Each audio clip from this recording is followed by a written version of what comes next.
Welcome to the DJ the Money Coach expert interview series. I'm Nick, joined as always by the founder of the Seven Spheres of Money, DJ the Money Coach. Welcome back, DJ. Hey, Nick, how you doing today, man? I'm fired up as always. Man, I'm feeling great and fired up as well. I'm excited about this interview we're about to have. We're getting ready to interview a phenomenal young woman. So, DJ, after you briefly introduce yourself to those who are unfamiliar with you, introduce our young and amazing guest. Absolutely. So if you don't know my story, I'm DJ the Money Coach. Came out of college with a 525 credit score, had over $40,000 worth of consumable debt. And I was turned down not only for a mortgage, but I was also turned down for a business loan as well. So I read a book called Road to Wealth, and I actually read the one chapter in it about credit. Upon reading that chapter about credit, I did two dirty little things that people don't like to do. I held myself accountable and had discipline. And within 12 months, I took my credit score to 700, 720. But within 24 months, I took my credit score to over 805. Can you guys see that? Yes. You see that? You see that? Okay, so guess what? I have not had less than an 805 credit score for 15 straight years. 2002, I became consumer debt free. Everything with my name on it, I owned it outright. 2008, I became financially independent. I had a six-figure income and passive income. So after that, I started teaching thousands of people to do the same thing and helping them to get consumer debt free in 30 days or less by laying the template and putting a team together to help them become successful. So today, I'm extremely fired up because if I was in the position that our guest is and got this training at that age, I'd be a billionaire, straight up. And this person is gonna be a superstar that you got the information about her first right here. And she's gonna be a multi-millionaire even if she doesn't realize it. So without any further ado, I wanna introduce our audience to the youngest member of the Seven Spheres of Money membership club. Her name is Michelle Truong. She's 17 years of age, guys, and she's got an incredible story. Michelle, how are you doing this afternoon? I'm doing good. Thank you so much for asking. Awesome, awesome. So Michelle, let's jump right in and tell us your story, because you could have been a statistic and you could have blamed everybody, but you took control of your own enterprise and now you are a tremendous success story. So tell us a little bit about your story and then bring us up to speed of what you're excited about, which made me bring you onto this platform to celebrate you and let everybody know if Michelle can do it, you can do it.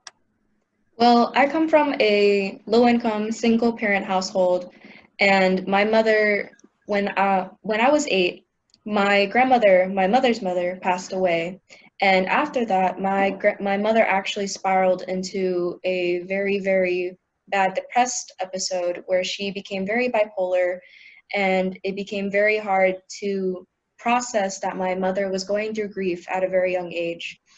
And my mother started treating me differently, and I had to grow up in a toxic household where I sometimes didn't know who the person that raised me was, aside from the person that she would be when she would switch her moods. And because of that, I dealt with 2 previous CPS cases, one regarding the environment I lived in because it was uncleanly and unhygienic, filled with many pests and lots of rodents and bugs, and was overcrowded, and another where there was medical neglect and my mother didn't take me to the hospital when I needed to go during high school.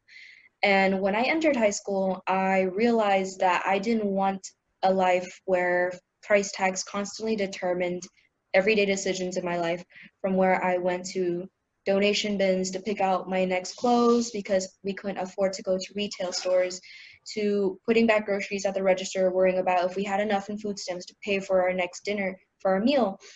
And I decided when I went to high school that I would further my education by going to college and becoming financially stable, and made it my goal to educate myself and use all the opportunities I had in my school to bring myself out of that upbringing and to make a financially stable future for myself. Wow, that's amazing. So I can relate because, you know, at one point in time when I was 8.5 years of age, my mother got divorced and we went from living in a very affluent community to living in a 1-bedroom apartment with me, my sister, and my mother, rat infested, roach infested. But my mother told me that, hey, this is just a moment in time and we're going to get through this. So unlike your situation, you didn't have the support system, but you dug down and knew that God had a bigger and better plan for you. So talk to us about now what you were excited about and how you started to get the things together to become such an amazing violinist. I mean, because you're an amazing violinist. So tell us about that story and how you actually start building yourself up from the ground up, and you just refuse not to lose, because it's an amazing story.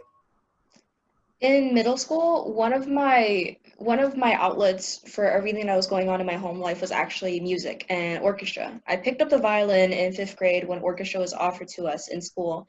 And in middle school, I got very into the orchestra program and quickly became one of the top musicians there. And my middle school director, knowing that I came from a low-income household and knowing I wanted to pursue music when I went to university, gave me my violin that I used to get into my college auditions, used to get into various music programs throughout the city to this day.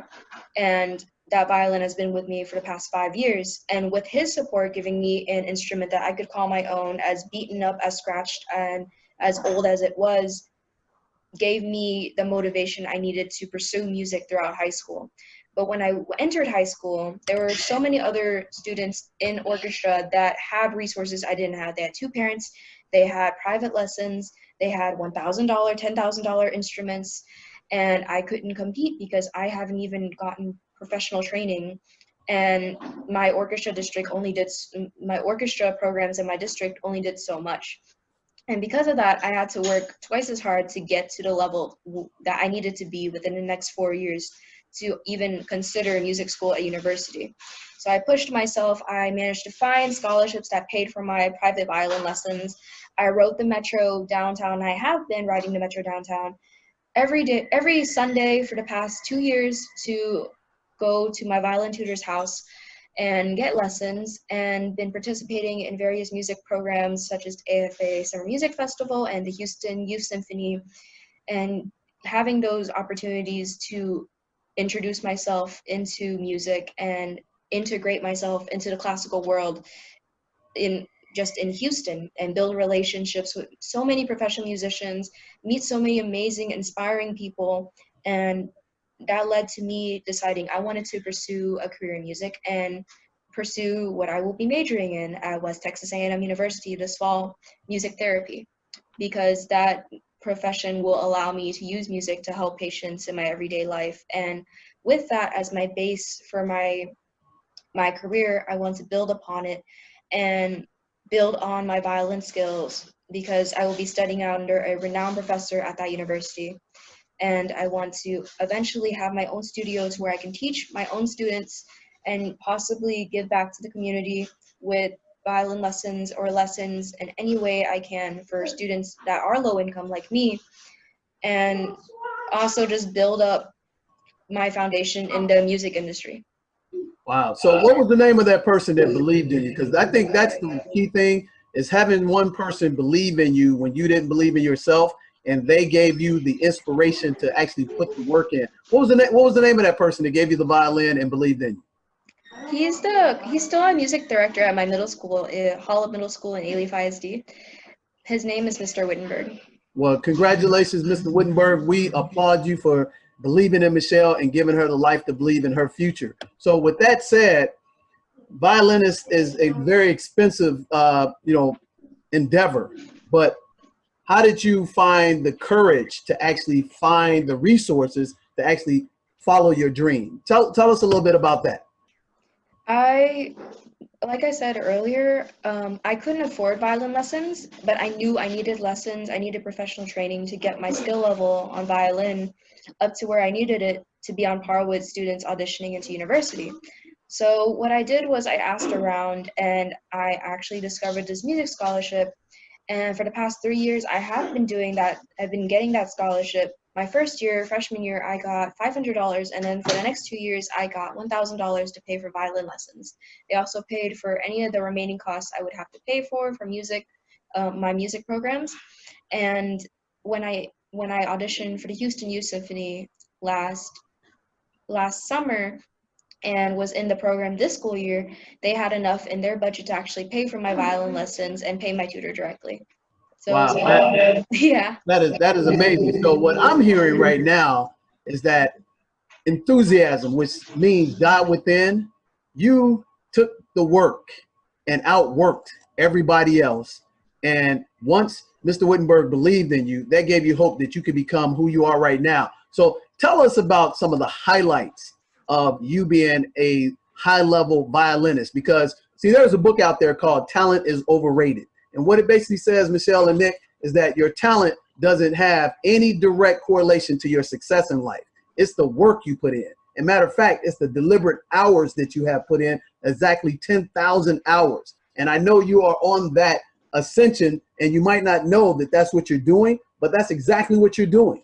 And I commend that. And a lot of people need to hear that, because you had multiple reasons, justifications to not succeed in any capacity. So bring us forward right now. You're about to graduate, and tell us what are the highlights of you being a world-class violinist and what you've accomplished in terms of scholarships, because I think you need to share this with the people out here with the pandemic that are being laid off, and they have children who are, one aspire to go to college, one aspire to go to high school, that don't think there's opportunity. But if you can find opportunity and one person can believe in you, anything's possible. And that's the message that you are all about. You're the personification of that. So talk to that for us and tell us about them scholarships, and tell us about what you're excited about, Michelle.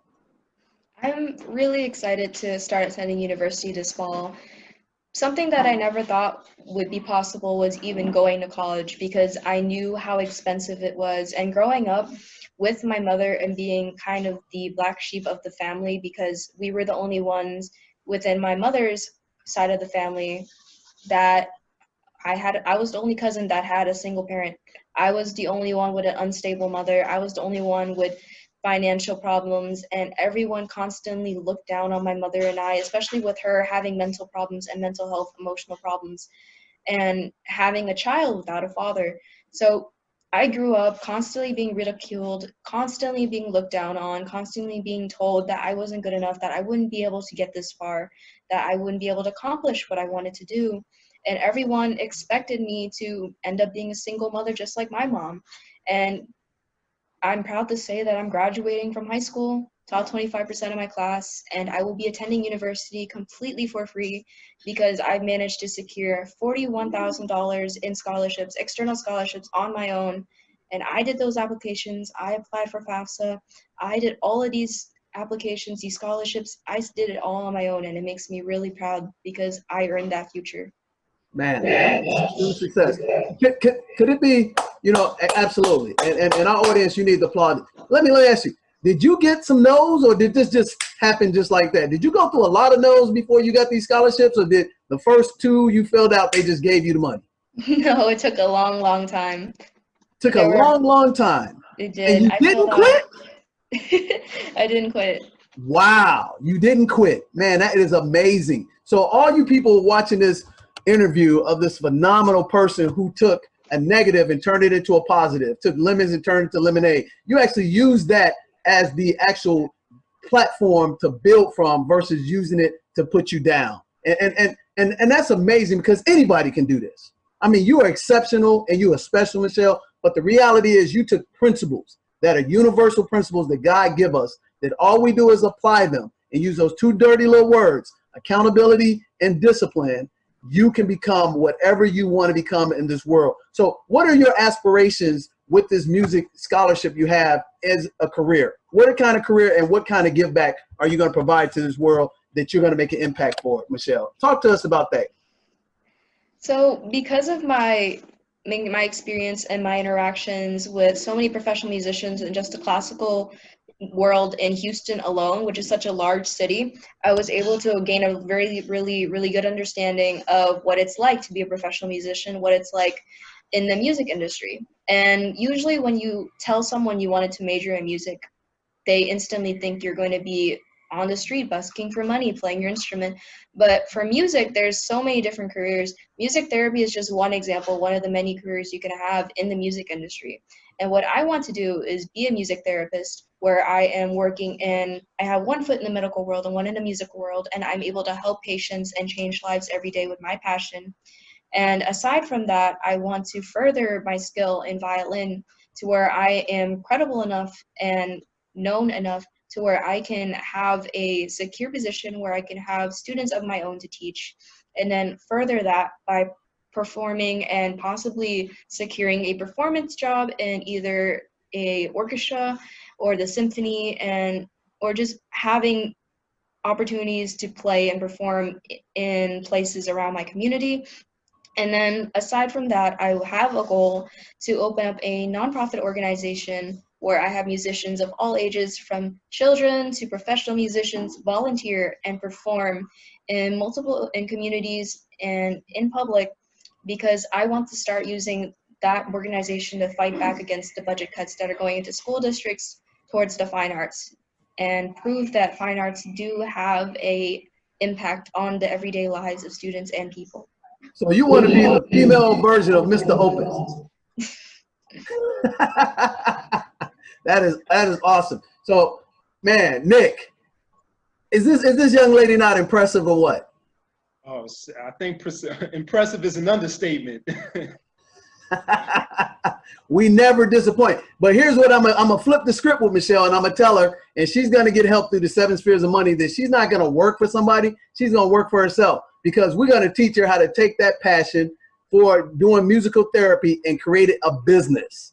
See, so she'll never have to ask anybody for a handout because she hasn't before, and there's no need to start now. So one of the great things is that she's accomplished is that she's using the same skill sets, the same principles to become a successful entrepreneur, because we live in a capitalistic world, Michelle, and all you got to do is have a dream, a plan, and a goal, and a team around you, and everything's possible. So while you're starting your first year in college for free because you earned the right and got people to pay for it because they wanted to see how successful you can be because you put the work in, we're going to be side by side with you, Michelle, and teach you how to build a business while you go into school and start getting those clients right now today. Can you get excited about that, Michelle?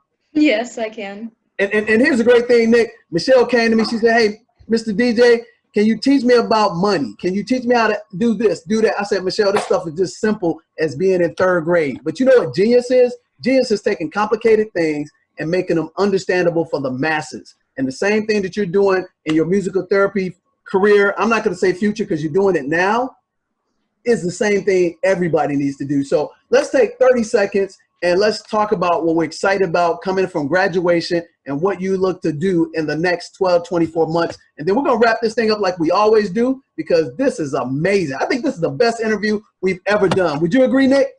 Hey, it's definitely up there. Yeah. Absolutely. So, Michelle, tell us how we can get in touch with you. I think you told me about some clip on YouTube. Can you talk to that a little bit? Because we'll put that in a link and we'll tell everybody about this great person named Michelle Truong and how if she can do it, you can do it, and you can have that pom-pom lifestyle too. That's plenty of money, peace of mind, and we always want you to come join us on the Beaches of the World Club. So, Michelle, give us your parting shots. As for the YouTube video, I have gotten a scholarship from the Texas Children's Defense Fund, and they did documentaries on our hardships and how we overcame them. And that's basically what my video is about. And as for graduation, right now I'm focusing on, even though I know that I have a lot of scholarships to pay for my education, however, that still doesn't stop me from putting myself out there and then working really hard, because right now I'm working 5 days a week, working about 40 hours a week, trying to build up money so I can purchase the things I need to and take some burden off of my mother, because I don't want her to feel responsible for paying for anything I need for college, from clothes. Wait. Let me interject right here. Let me interject. So you're telling me while you were in high school, you had a job and you also playing the violin and you pursuing scholarships? Oh my goodness. So you're just making me look bad. I only work 15, maybe 20 hours a week, and you sound like you put in 60 to 80. Wow. Now Nick is a high school teacher. Nick, could she be an inspiration to the kids that you teach? Absolutely. I mean, many of my students are coming from an area of privilege, so to learn Michelle's story, they have no excuses not to be excellent. Man, so Nick, here's what I want you to do. I want you to take this interview and I want you to share it to your students as well, because if this young lady can go to school, work a job. Don't you work a job right now and get scholarships and stay focused. There are no excuses. And this is one thing I always say, as long as you got your health, anything's accomplishable. So I didn't mean to interject right there, but Michelle, tell us in 30 seconds what you're excited about, and we're going to wrap this thing up. And man, I applaud you. And if we had more people like you, Michelle, it'd be a better place to live. I am excited to finally enter a new chapter in my life where I am going to university and I am well, I am alive, and I am able to make my goals and my aspirations come true. Man, that is exciting. So what's some contact information if somebody wants to help get some more scholarship for you, or even if they want to hire you and take violin lessons, what's the way we can get in contact with you, Michelle? My email would be the best contact. Okay, can you give that to us? Can you say your Yes. email address for us, and we'll put in the links as well. Okay. My email is Michelle, so MICHELLE TRUONG832@gmail.com. Okay, give it to us one more time, please. It's Michelle, MICHELLETRUONG832@gmail.com.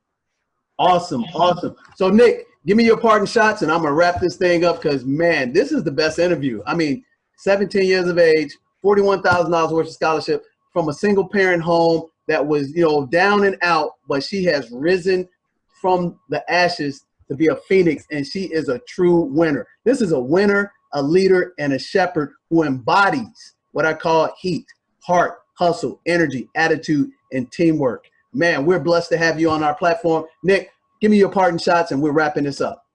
Yes, indeed, an amazing story. Her story shows that you can achieve anything through those two dirty words: accountability, discipline, relentless work ethic. And you could do anything when you believe in yourself, but having someone else to believe in you, that has an even greater impact. Absolutely. That's what it's all about then. So guys, I thank you for coming out to the platform. If you like these interviews in this professional series of experts, and yes, she's only 17, but guess what? She's an expert, because if you can't tell she's put 10,000 hours of deliberate practice in, then you are fooling yourself. And I always like to say, your wood is wet. Wet wood drowns, but her wood is dry, and she's building a yacht and for successful life. So again, I wish you guys a pom-pom lifestyle. That's plenty of money, peace of mind. I want you to come join us on the Beaches of the World Club, subscribe to the channel, and share this story with everybody who has an excuse in the pandemic. So we'll see you next time. And I'm DJ the Money Coach. God bless, and we'll see you again. My name is Michelle Truong, and I go to Kerr High School. I was born in Houston, Texas, and I've lived here throughout my life, and I currently live with just me and my mom. Well, growing up, I was raised by my mother and my grandmother. My grandmother was the one who primarily raised me, and she kind of connected all of us to our family because Mom and I are kind of the black sheep of the family. And after she passed away, a lot of my family became very much gone from our lives. That's kind of when everything started to change. My mom and I's relationship became very, very tense. Her mood swings would kind of consist of her going from being really, really sweet and caring to yelling and screaming and slamming doors and throwing things and breaking glass and yelling at me and telling me that I'm the reason why she has to be a single mom. I'm the reason why my dad left. I started being afraid of my mom.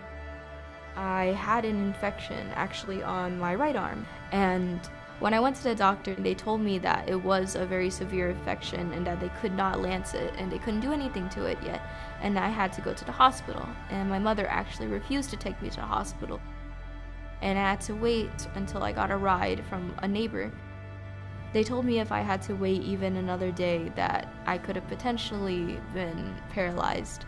And since the infection was near this area of my arm, my whole right arm would have had to been amputated. The hospital actually sent in a report to CPS, and The social workers didn't help that much regarding emotional and verbal abuse because there was no physical signs that I was being hurt. But they did tell my mom about what I said, and hearing it from someone else made her feel very hurt. My mom and I are at a decent place as of now, but it isn't perfect.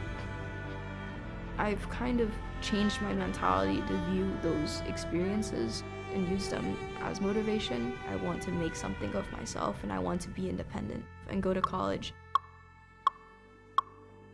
I want to study music therapy, which is a career that actually uses the relationship between music and neuroscience and psychology to help people. Music, in a way, is, as cheesy as it sounds, the best form of medicine.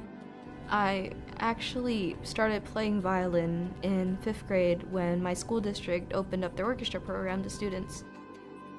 And when I play violin, it's almost as if there is an entirely new person inside of me that comes out. I get to express this part of me, and I get to, in a way, sing everything out and take on this new persona, whatever persona that's within my piece, whether it be happy, whether it be sad or in love. I get to take on that persona and I get to play it out.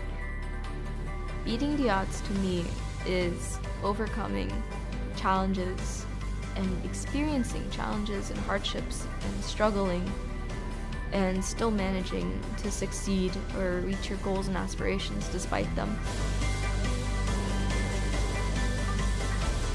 My name is Truong, and I beat the odds.